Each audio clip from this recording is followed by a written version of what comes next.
a restaurant rant. All right, part two of the coffee shop owners, right where we left off. So let's talk about their friends. Their friends were as awful as they were. As an example, we opened at 7 a.m. We had this one guy who would come in constantly early, but you never knew when he was going to come in. So I came in at 6:30 as a manager. I would start like all the coffee machines because there was a couple that took just a little bit longer, but there wasn't a lot of stuff to do in the morning, so I didn't need to be there like super early. So I would come in like 6:30, start everything, get the till open and everything. So by 7 o'clock when the girls showed up, we would be ready to roll.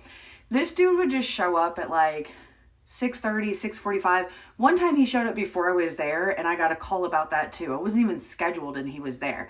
And because he was friends with Bob, he would expect his coffee right away. Even though we weren't even open, my doors weren't unlocked, I was there by myself. Like, layers of not okay, but that was the expectation that I waited on him regardless of the time.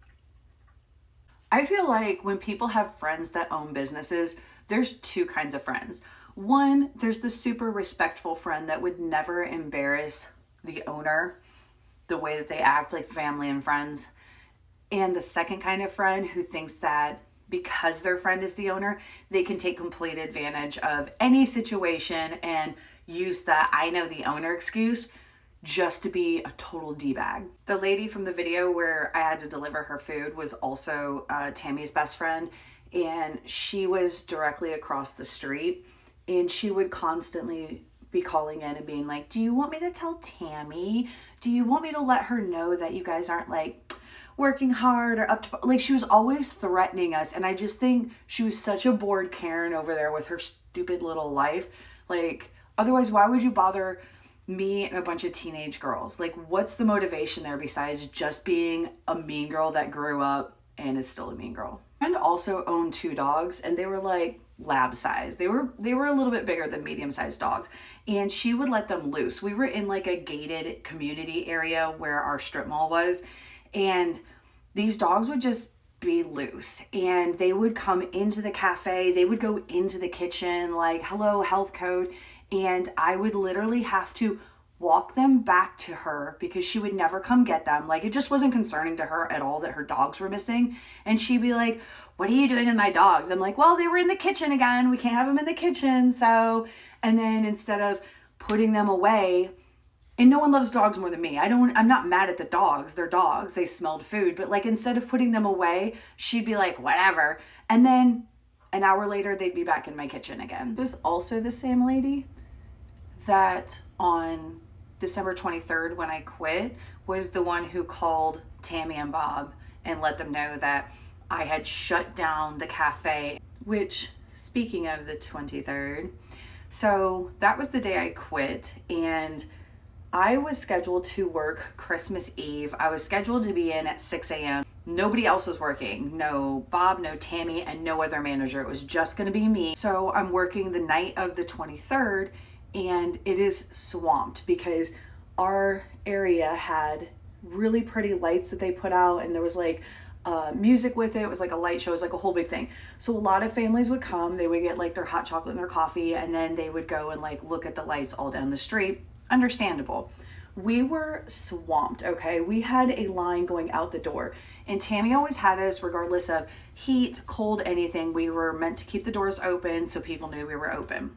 Additionally, we had like built-in shelves outside of the big windows in the front, and we would put like decor there. I feel good today. I feel like happy. I don't know. I don't know. I'm going to work, so hopefully this feeling keeps going, but that's where I'm at today. I just feel like glowy happy.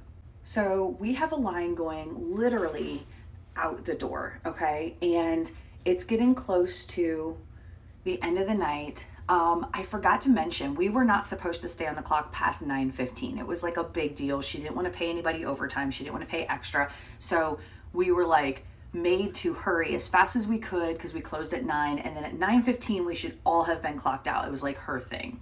So it's like closing in on 9 o'clock. We have a huge line. I know that like 9:15 is gonna be pushing it.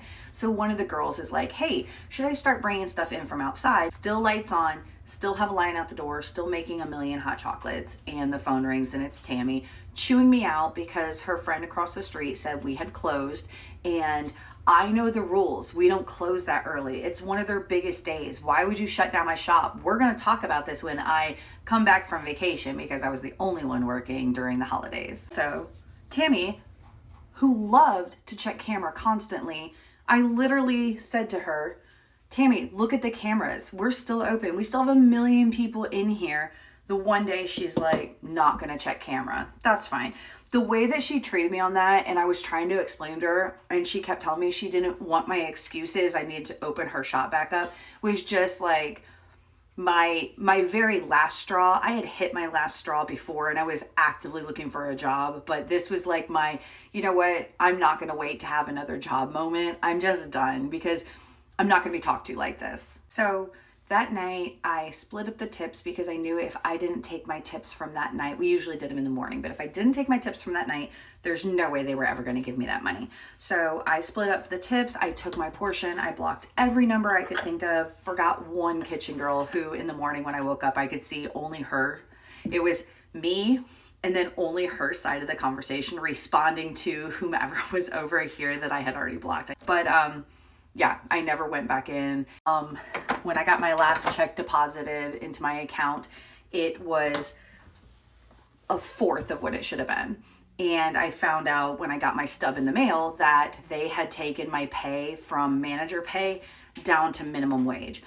Now, in my state, you can do that. But at the time I didn't know, and I actually learned from y'all in my one video that I talked about this.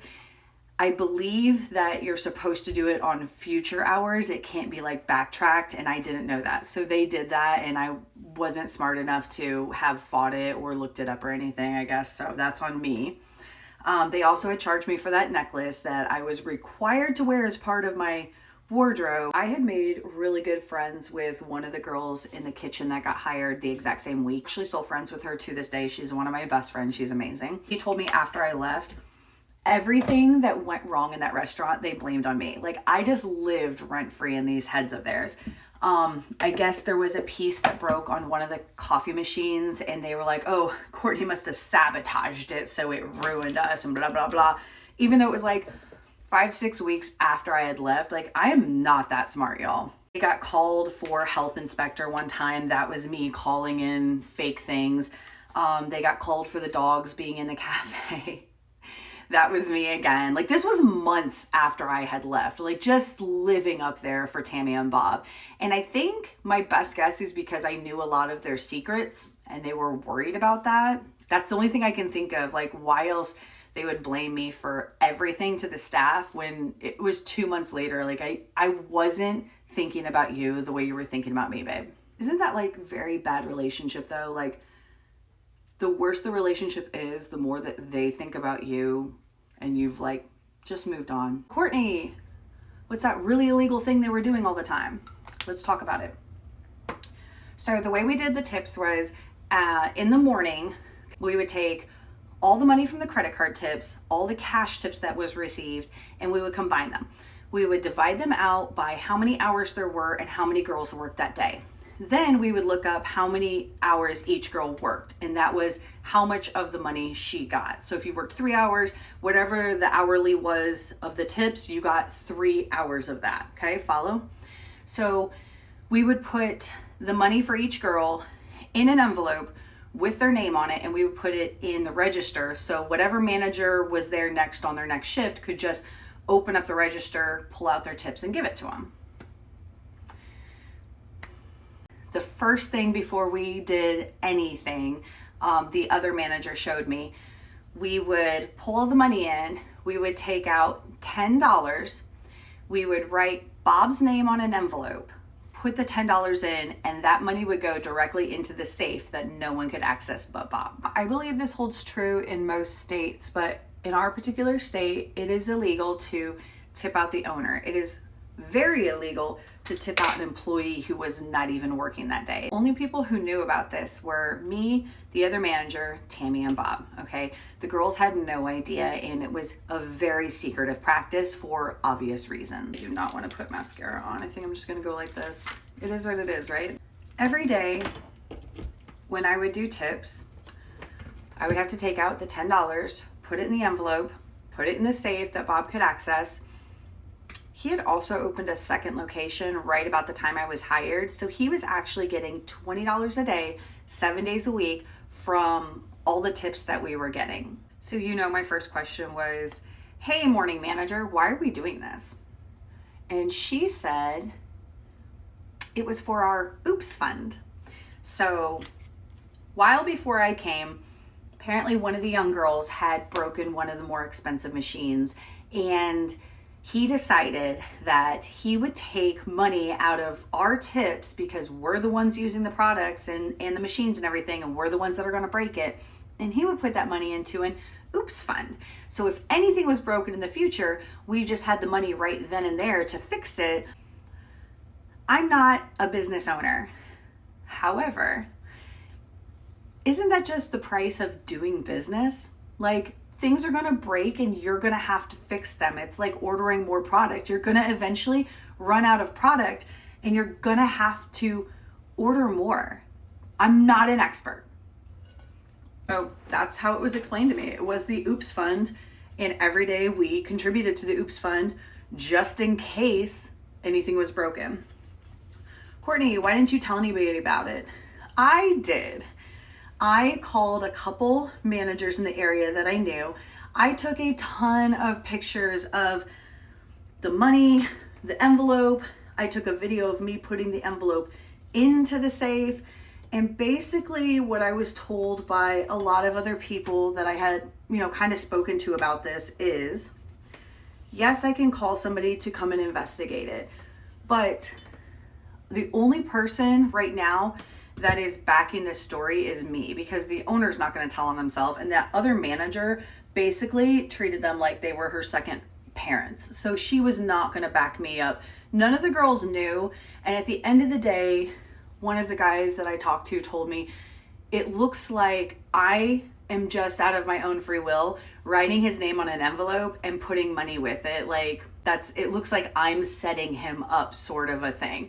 So yes, they could probably come out and do the investigation, but at this point, it's all circumstantial. They don't know, he doesn't know if it would even be worth them coming out at that point. So I always looked for opportunities to bring somebody into the loop. I would purposely leave the envelope out if it was just me, the other manager and the owners weren't there, to hopefully one of the girls would see it and be like, why is Bob's name on an envelope? But no one ever saw it. And by the time that I had decided I was done, I don't know, they blamed me for everything else. I guess I could have just called in and been like, hey, FYI. But he was literally taking over $500 a month. And it wasn't for an Oops Fund, right? We all know that. Also, to be totally honest with you, I was kind of scared that they would somehow sue me. I'm not 100% comfortable right now, to be honest, because they seem like the people who would be super vindictive and come after people for anything they considered bad publicity, even though, I'm not telling who they actually are. But I just, at the time, the way that they treated me and the other employees, I just was scared that something in my personal life would get affected by these people, whether it was financially or them taking me to court. I didn't know what extent these people were willing to take this to if they found out that I had called something like the Better Business Bureau on them for this, especially if they couldn't prove what I was saying.